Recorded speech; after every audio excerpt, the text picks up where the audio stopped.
নমস্কার বন্ধুরা, আমি অ্যাস্ট্রোলজার গৌতম গাঙ্গুলি। আমার এখনকার ভিডিও হচ্ছে নক্ষত্র সম্পর্কে।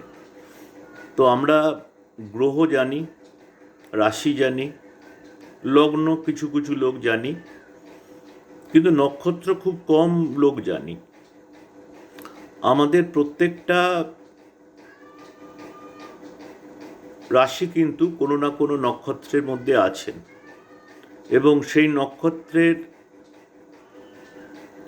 দেবতা কিন্তু আলাদা। 27টা নক্ষত্র আছে, প্রত্যেকটা গ্রহের 3টে করে নক্ষত্র, তো 9×3 27টা টোটাল নক্ষত্র আছে। এবং একটা হচ্ছে আমাদের জন্ম নক্ষত্র। এছাড়া আমাদের যে 9টা গ্রহ, তারা কিন্তু 9টা আরও নক্ষত্রের ওপরে বসে আছে।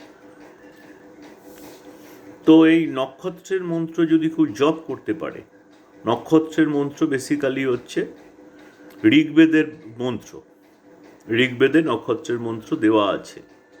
প্রত্যেকটা নক্ষত্রের আলাদা আলাদা দেবতা, প্রত্যেকটা নক্ষত্রের আলাদা আলাদা গল্প, প্রত্যেকটা নক্ষত্রের আলাদা আলাদা মন্ত্র।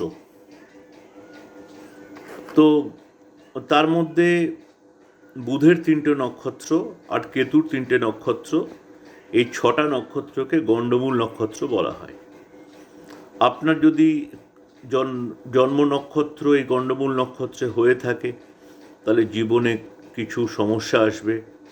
এছাড়া কোনো গ্রহ যদি গণ্ডমূল নক্ষত্রে বসে থাকে, তাহলে সেই গ্রহ কিছু প্রবলেম ক্রিয়েট করবে।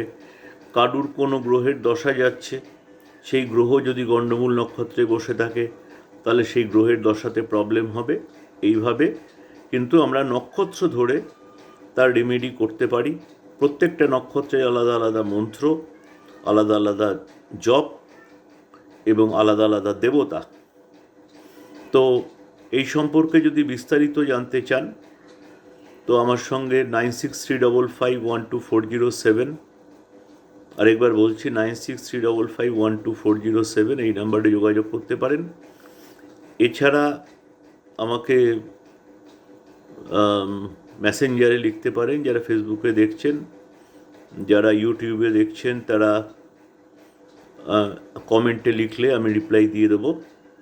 এবং যারা আমার চ্যানেলটি নতুন দেখছেন, যারা ইউটিউবে দেখছেন, তাদেরকে বলবো যে সাবস্ক্রাইব করতে, এবং যারা ফেসবুকে দেখছেন তাদেরকে রিকোয়েস্ট করব ফলো করতে। এরকম জ্যোতিষের আরও অনেক গুহ্য জিনিস, ভেতরকার জিনিস নিয়ে আমি প্রায় আসব। নতুন নতুন ভিডিওর জন্য ওয়েট করবেন। নমস্কার।